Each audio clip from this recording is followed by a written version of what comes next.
Hello, everyone. Thanks so much for coming on tonight. It's been good to catch up with a few of you in chat, seeing a couple others joining in tonight. So happy to have you here. Thank you so much for coming on to our live stream. We'll be talking about connecting our faith to film and the various themes that we see within it. We're so happy to see all of you here. Just a reminder, any youth who have not yet had their parent sign our permission form before you participate in live chat, please have your parent do so. I know many of you already in chat have done that, but if you are under the age of 18 and require parent permission, please have that ready before entering live chat. We greatly appreciate it. As we start off today, I just want to, as always, go over some of our guidelines in regards to what Movie Club is about. So, first of all, we ask that you share about Movie Club. Share the experience with those in your household, those of your friends, those in your youth group, schoolmates, things along those lines. Share your experience with others. We also ask you to participate, either just fully by watching the live stream, watching the videos, and doing the questions that are posted with them. However you can best participate in Movie Club, we ask that you participate fully. And of course, to be kind and loving to one another. This has not been a problem for any of our group this year and in the past season as well, but it's important for us to always be a reminder of that. At this point, I'm just going to say, spoiler alert is in effect. We talk about our movies openly here at Monday Movie Club, so if you have not seen Night at the Museum, we will be talking about some major plot points. So if you would like not to be spoiled, just beware of that. If not, if you don't mind, feel free to participate, and you can always watch the movie and consider our insights as you watch. So good to see many of you in chat right now. I posted a question about where would you like to explore after it closes, since there's this interesting concept of Night at the Museum that, he's a night watchman, so everything's closed. So I said what I would like to explore after it closes would be a movie theater.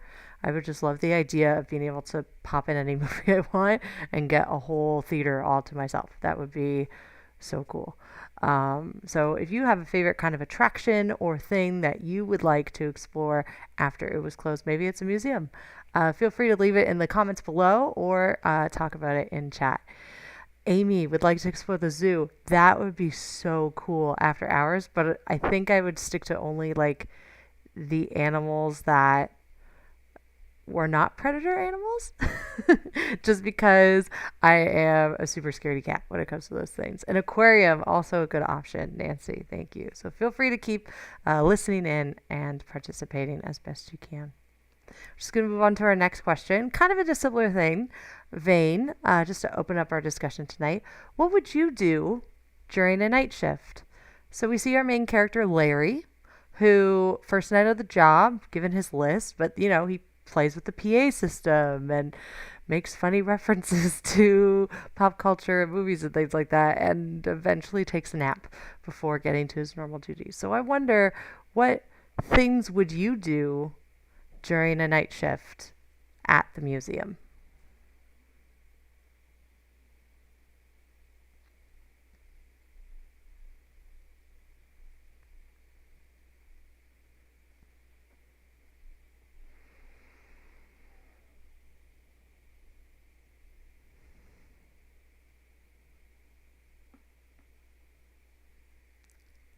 For those new to Movie Club, I allow for these pauses in order for our community here at the chat, if you're here, to be able to take your time to write your thoughts down, or if you're talking about these things at home, to have kind of that moment to be able to talk about it at home as well. Sleep, Commander KV. Good to see you again, Commander. Yeah, for sure. Nancy, run down the hall in a wheelie chair. That would be, yes, I think doing all those kind of silly things. Dance to my favorite music.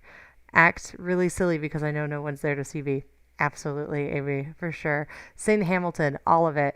Yeah, I think popping in your favorite album or favorite musical or things along those lines. I would probably bring like a bag of snacks with me and just totally like take my own tour and snackage it up. That's probably what I would do. Because, like, snacks at some of these attractions, they're like, where else are you going to buy snack, like, crazy prices? So I would, like, sneak in my own food just because I could. Um, so, yeah, great answers from everybody. Well done. What happens when Larry makes his own rules on the second night? So we know the first night of his shift is not super successful. He sleeps on the job, forgets to do the to-do list, then the to-do list is taken and ended up shredded.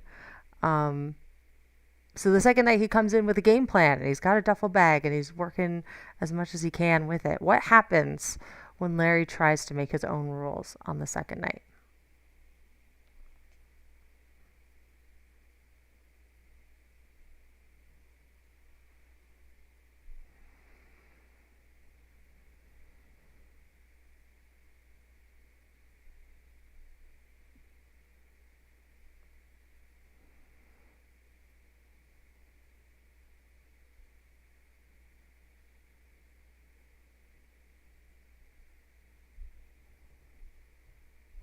So a couple answers coming in.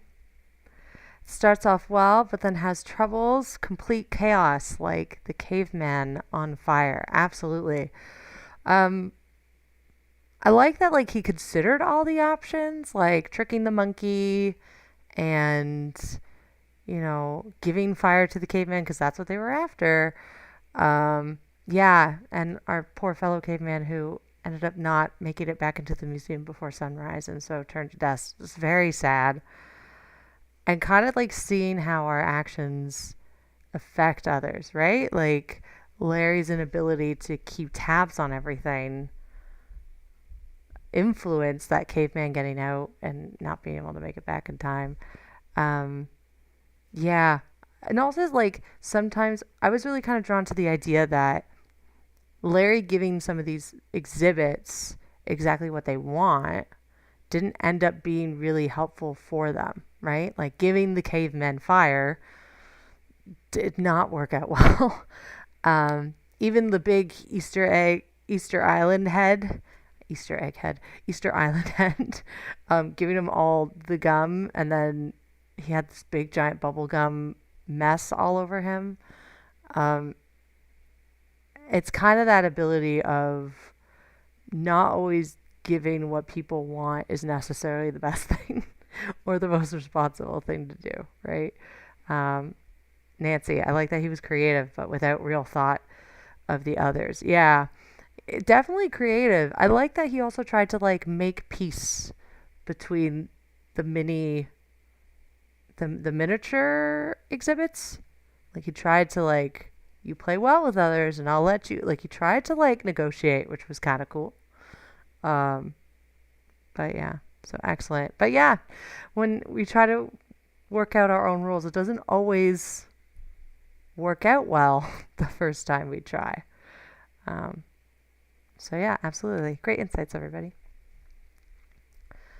Why are we tempted to quit when something becomes difficult?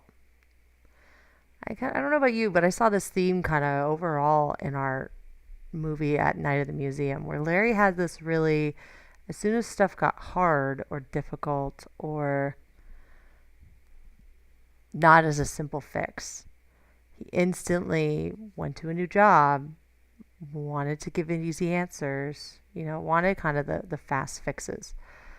And so my question is like, why are we so tempted to quit or to make a different plan or go a different way as soon as what we're after, our goal, is a little bit more difficult than we imagined to obtain?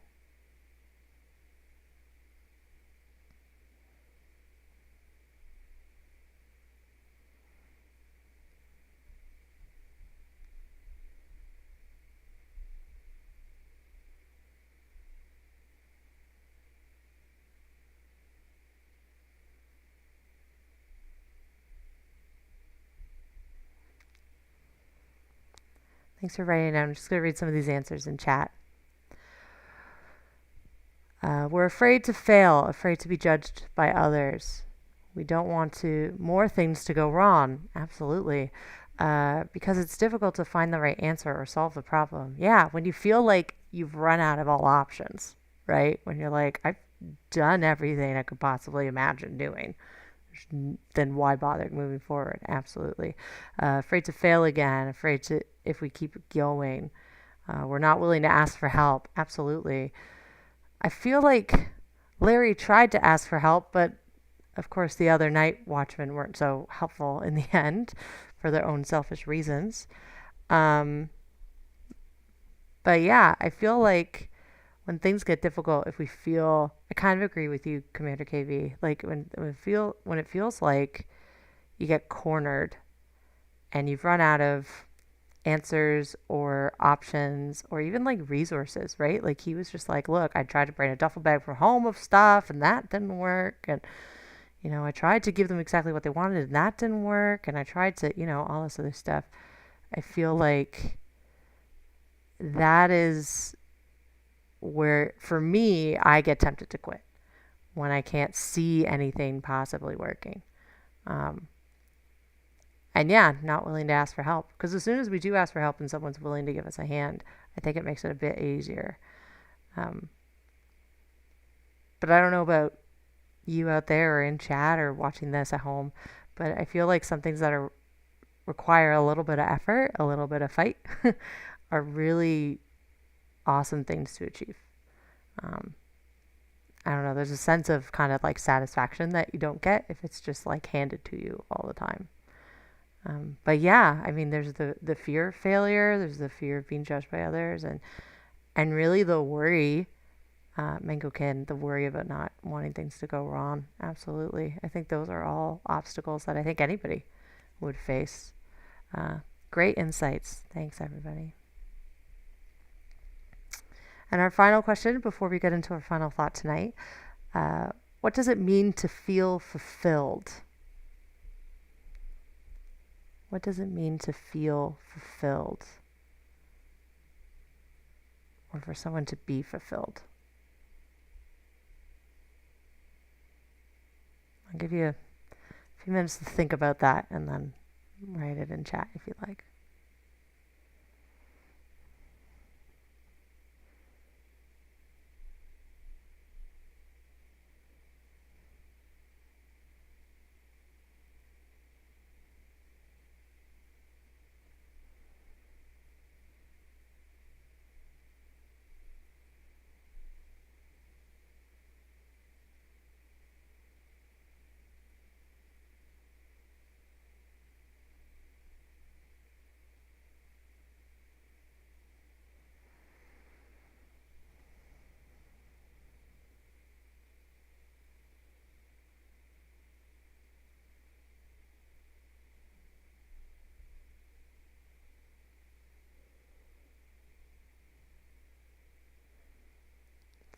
It's a pretty big and deep question, so I'm just going to allow a few more seconds for people to maybe write down their thoughts and considerations there.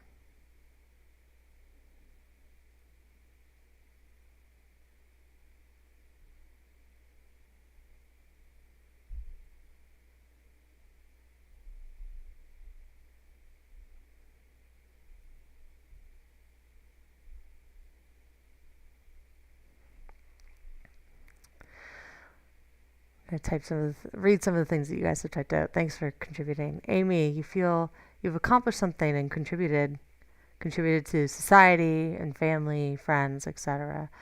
Nancy, it means to be happy and striving to create positivity. Um, or Alice, welcome Alice, when you use your strengths to help others and give back. Yeah, there's definitely a feeling of fulfillment there.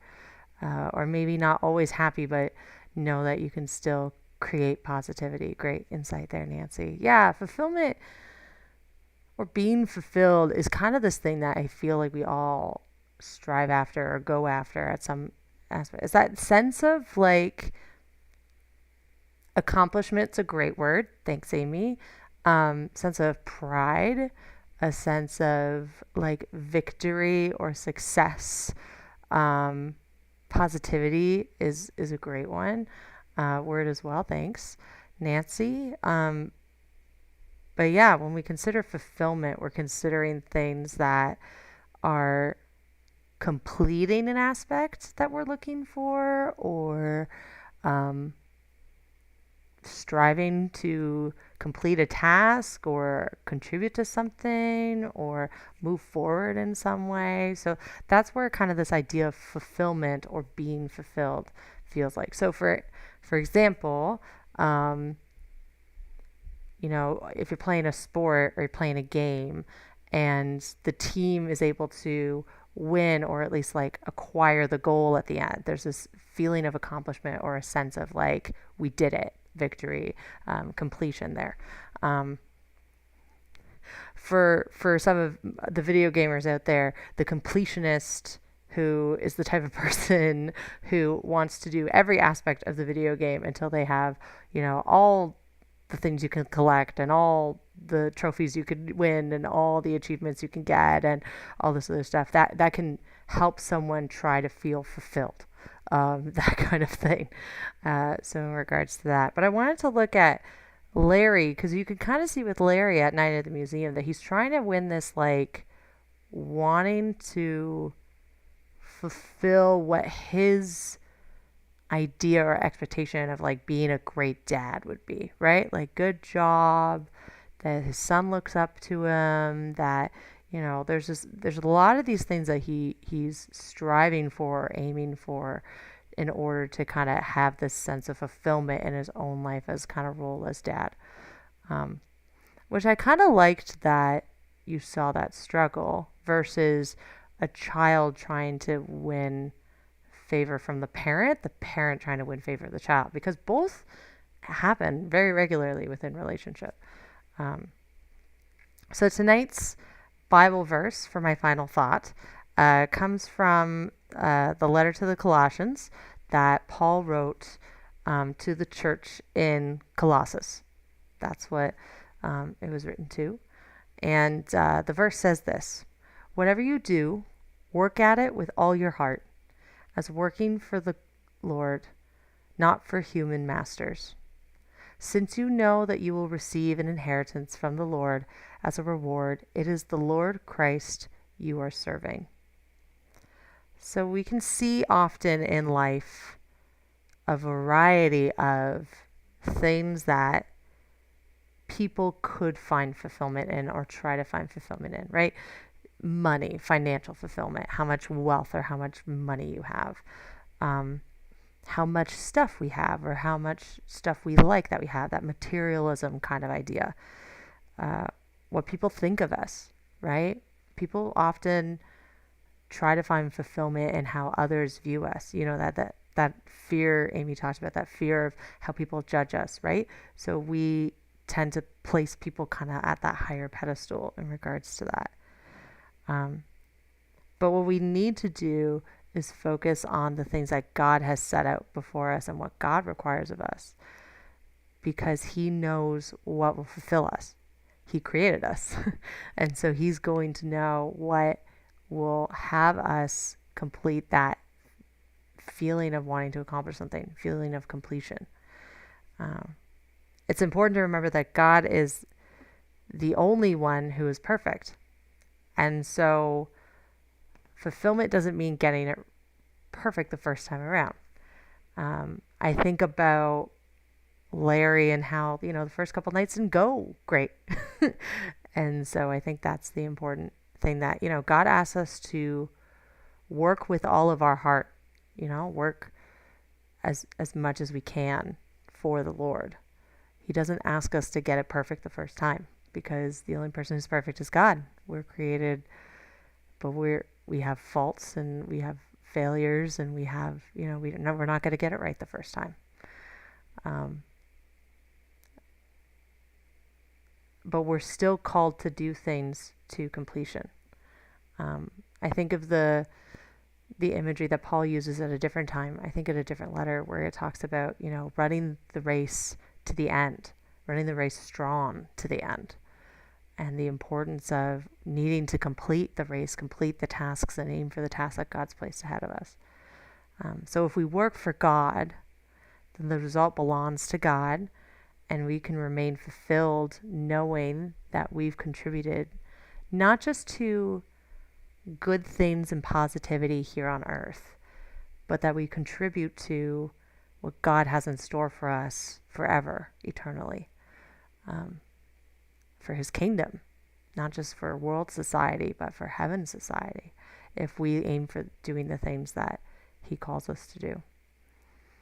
And sometimes that even looks like not the way we thought things would look. So, a story I'll share tonight. When I was in youth group, I went off to youth camp and came back to my high school youth group. I was in grade 12, I believe. And I went, we need a youth band. We have, great Wednesday night. We met on Wednesday nights and we had great, set services together and small groups together, but we needed a worship band. And my youth pastor went, great, start one. And so me with no leadership experience, I was on the worship team, but I never led a worship team before, asked a bunch of the youth who I knew were great singers and great guitarists and drummers and piano players and things to join this youth band. And we did okay. We weren't the best thing in the world,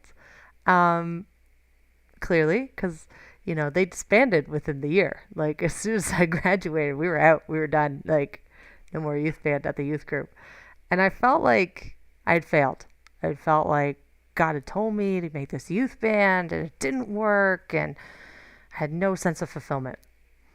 And then it wasn't until years later, after I graduated from university and started working in youth ministry. I was at a local church at the time, and a bunch of youth pastors from the area got together for a night. And I met up with an old friend from my youth group, and I'll call him Jay just to protect his identity, because I don't know how much he likes being on cyberspace. So I met up with Jay, and I was like, how's it going? And he was just like, it's great. I'm the youth and worship pastor at my church. And I was like, I didn't even know you were a person, let alone wanted to do that. He was very new in his faith when I knew him back in our youth group. And he was just like, yeah, when I was young in my faith and a young teen, I saw you guys up in the youth band, and I thought, well, if they can do it, I can do it. And it was at that moment I could kind of like feel God in my mind just being like, that was the reason why I wanted you to do this. Not to be the next Hillsong or Elevation or Bethel, but to give this young man who I desire to be a worship leader the confidence to go after that goal. And so, even the things that we strive for and we work hard for will crash and burn to our standards. But God works through way different means of that are just outside of our understanding. There's no way 17, 18-year-old me could understand the impact that our thing would have on somebody else. And that's the importance of even like the little things that we do that God asks us to do.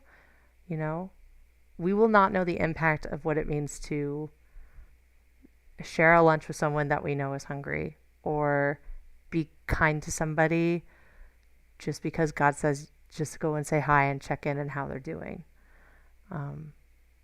Give a certain person a call. Rake the leaves of a neighbor's lawn. Picking up extra groceries and giving it to somebody in need. All these different kind of small things, we have no idea the impact that they can have. But when we do whatever we do, we work at it with all of our heart for God, then we know that the fulfillment comes from God, not from what we can get back from it. It was a blessing for me to know that my little task in creating a youth band had such an impact. God didn't have to give me that insight. It still would have existed. And so even when we don't get to see the other end of the story, know that you as God's children, wherever you are, whatever circle influence you have within your own homes, within your classrooms, within your cohorts, online virtually, um, without work, whatever your area of influence is, know that if you do it and work at it with all of your heart according to God's will, He will use it for His glory. And that's all that matters. And that's where we should seek our fulfillment from, is knowing that we're doing it for the bigger kingdom, not just for the immediate goal we can get at the end. And so that was kind of my final thought in regards to Night at the Museum. And that ends our discussion today. Before we close off and I announce what our next meeting, which is in 2 weeks, so that would be the 5th, 19th, add 14 to today, 19th.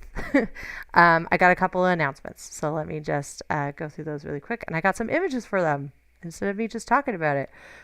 So the first one is, this past Friday was our Doxa Gathering. We live streamed it here on YouTube. Some of you were there, I wish I know. But if you missed it and would like to rewatch it, please know that if you go search for Doxa Toronto, you will find the May gathering, or not the May gathering. What did it? October. Sorry, everybody. The October gathering video live, so you can rewatch it, see the game part, see the worship. I spoke on Isaiah 40, as well as please subscribe to the Doxa Toronto channel. We're really looking into creating kind of midweek devotionals, very short kind of videos in regards to weekly devotionals that you can follow along with. So please subscribe so you are notified when that all comes up. Second announcement for tonight is Bless Up. So I mentioned this in the first season. We had my friend Paula in chat, one of our first season things. Bless Up is a text-based initiative by Youth Unlimited, which I work in. Doxa is a part of Youth Unlimited here in Toronto, that is designed to uplift and encourage youth and through careful and crafted texts. So when you sign up, you receive 3 texts per week that will help you take you on your day. Who is Bless Up for? Bless Up is created with teens and young adults ages 12 to 25 in mind. So if you fit within that demographic and you would like to be a part of kind of receiving uplifting, encouraging text messages during this time in your life, please visit the website yugta.ca/blessup, or you can also follow them on Instagram. Their Instagram is down here. It's at @yu_blessup. I'll type all of that in chat before we leave today, so that way you have it. In regards to that, Bless Up is an incredible thing, and they also offer, if you want to reach out to someone locally for you, they have that option for you, or they're looking to expand into that option as interests progress. And I am hoping to be part of that team. So there will be other youth workers that you may know, others that I trust that work with Youth Unlimited, that will be reaching out to you via text if that's something that you would like to participate in. Also, next week, before I announce the video, we are having our first this season co-host. So it won't just be me and my talking head on screen 2 weeks from now, our next movie club meet. It will be myself and my friend. And my friend who is coming on, his name is Steve Norton. And he is, I just want to say, he wrote down exactly what I should say. So that's the reason I'm looking at it. He is a pastor and podcaster for Screenfish.net, a site dedicated to connecting faith to film. Kind of like what we're doing here. I've known Steve for a really long time. He and I worked together my first years in youth ministry. And so he started working with Screenfish a couple years back now, and he's got a great podcast that talks about faith and film and themes. I've been on the podcast before. It's an amazing time. It's geared towards kind of older teens, high school, young adults, but definitely there's stuff in there for families and other things. They also have Teen Fish, which is a teen running podcast in regards to connecting faith and film. Please check out their website. Again, that's screenfish.net if you'd like to see a little bit more. But next time we all meet, it'll be myself and Steve here on YouTube, talking about posing questions to you all, but also getting kind of his insights as well as mine and yours into things. Just a way to, shake up what Screenfish is, our movie club is all about in partnership with Screenfish. So, you've all been waiting very patiently, and I really appreciate it. So I am happy to take this moment to announce our next film. So in 2 weeks, October 19th, we will be back here to discuss Jumanji. I am not talking about Dwayne "The Rock" Johnson and Kevin Hart. I am talking about the original 1995 with Robin Williams and Kirsten Dunst, Jumanji. It is available streaming on Netflix, as well as available for rental via Amazon, Apple, iTunes, Cineplex, and YouTube at fairly decent rate rentals. It is available on Netflix right now. I felt like it was an appropriate October film, since October tends to aim towards spooky, but I wasn't entirely comfortable with supernatural things that we don't necessarily believe in as Christians. So Jumanji does have, it's PG, and it does, as a warning, have frightening scenes involving animal attacks and a hunter.